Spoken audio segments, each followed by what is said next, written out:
Assalamualaikum warahmatullahi wabarakatuh.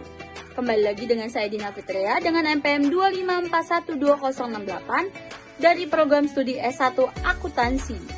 Jadi di dalam video ini saya akan menjelaskan sekaligus membuat tugas yang berjudul tentang ekonomi Islam untuk mata kuliah pendidikan agama Islam dengan dosen pengampu Bapak Muhammad Asgaf Asnan Siregar.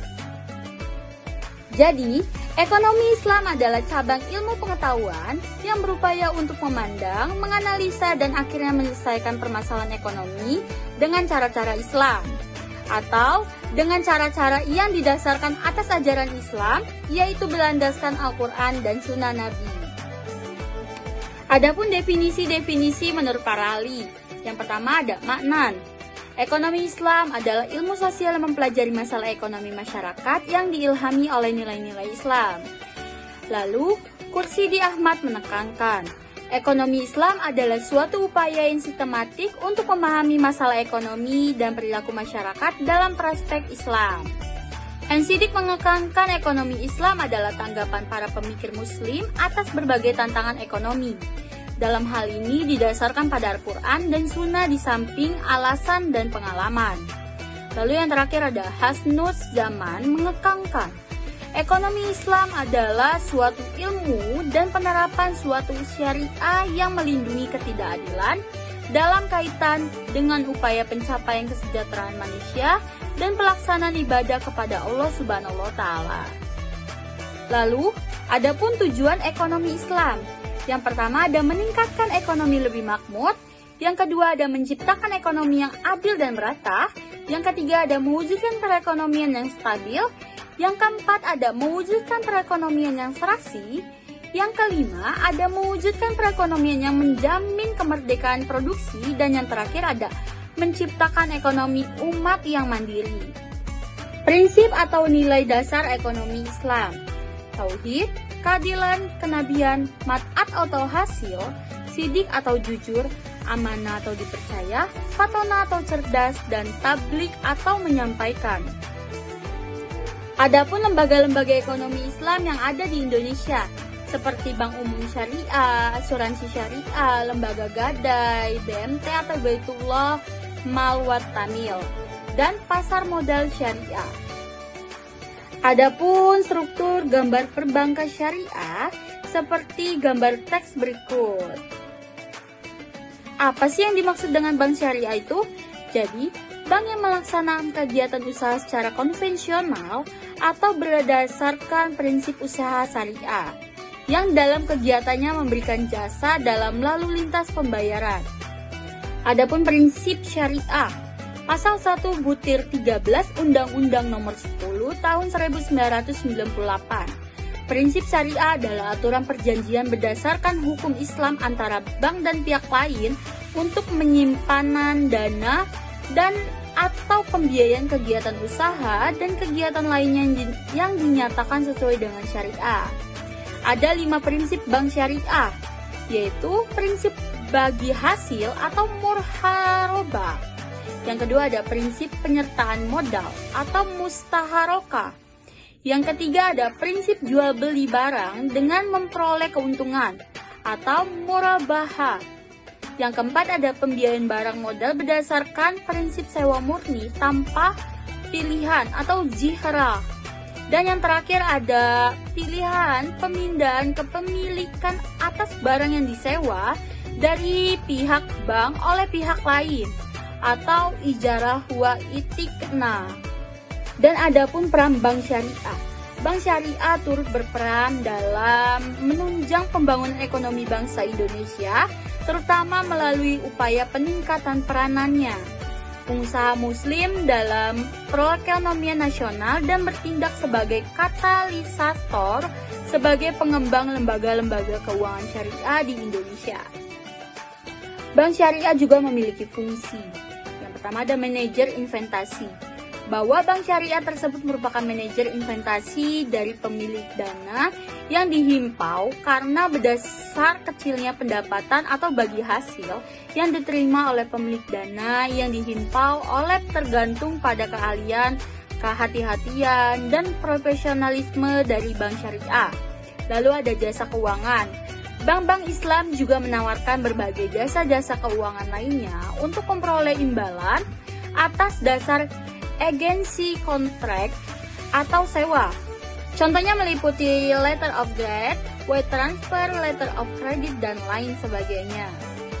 Lalu ada investor atau investasi yang sesuai dengan syariat tersebut meliputi akad murabahah, sewa menyewa atau leasing, musyawarah, akad murabahah, akad salam atau istinah, pembentukan perusahaan atau akuisisi, pengendalian atau kepentingan lain dalam rangka mendirikan perusahaan, memperdagangkan produk, dan investasi atau perdagangan saham yang dapat diperjualbelikan.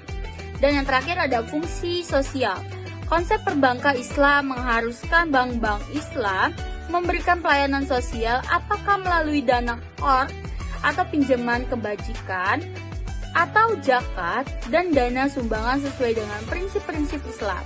Pemahaman terhadap asuransi konvensional adalah haram yang terkandung dalam unsur ghaharah, maisir, dan riba. Yang pertama ada unsur ghaharah, terdapat pada bentuk akad atau perikatan yang melandasi penutupan polis. Akad yang terdapat pada asuransi konvensional dikategorikan sebagai akad tabaduli atau akad pertukaran, yaitu pertukaran pembayaran premi dengan uang pertanggungan. Unsur ghaha ini juga terdapat pada sumber dana pembayaran klaim pada asuransi konvensional adalah tidak jelas asalnya. Yang kedua ada unsur maisir.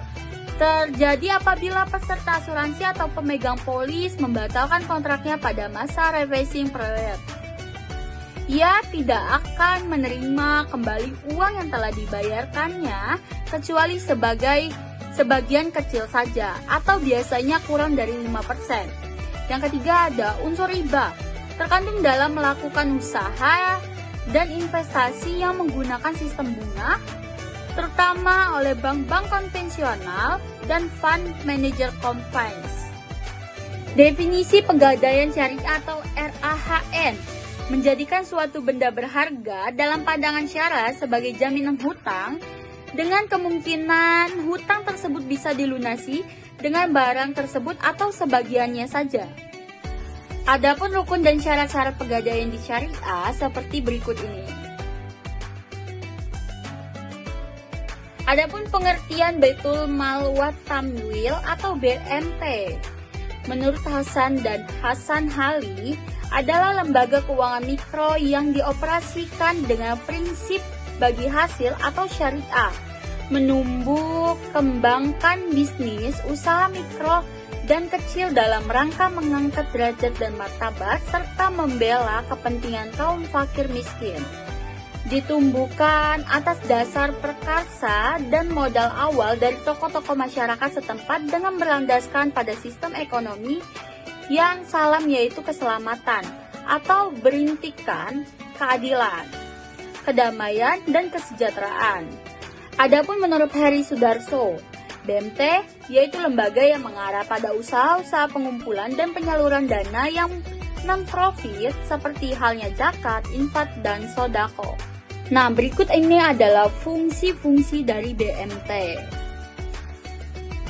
Ada dasar hukum BMT. Yang pertama ada Dahlil Al-Quran Surat At-Taubat ayat 60 dan 103 yang menjelaskan tentang perintah berzakat, di mana pada zaman Rasulullah SAW Baitul Mal didirikan dengan fungsi untuk menyimpan uang-uang zakat dan lainnya. Yang kedua ada Dahlil Al-Quran Surat Al-Baqarah ayat 275 sampai dengan 280.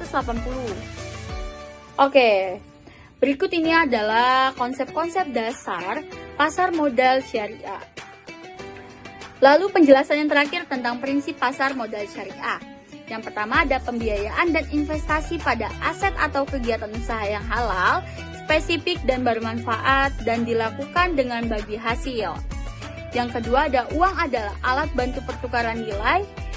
Pemilik harta menerima bagi hasil dari manfaat yang timbul dari kegiatan usaha, maka pembiayaan dan investasi harus pada mata uang yang sama dengan pembukuan kegiatan usaha.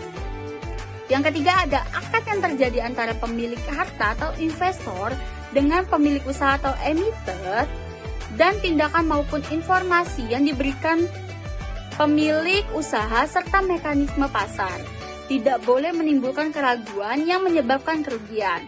Yang keempat ada investor atau emiten tidak boleh mengambil risiko melebihi kemampuan atau mafsir yang dapat menimbulkan kerugian yang sebenarnya dapat dihindari.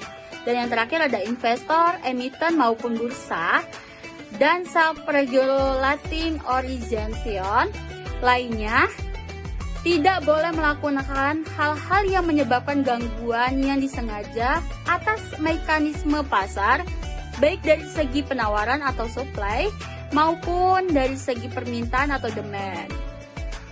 Baiklah, sekian penjelasan yang bisa saya sampaikan melalui video ini. Jangan lupa like, comment, and subscribe. Sampai ketemu di lain waktu. Wassalamualaikum warahmatullahi wabarakatuh.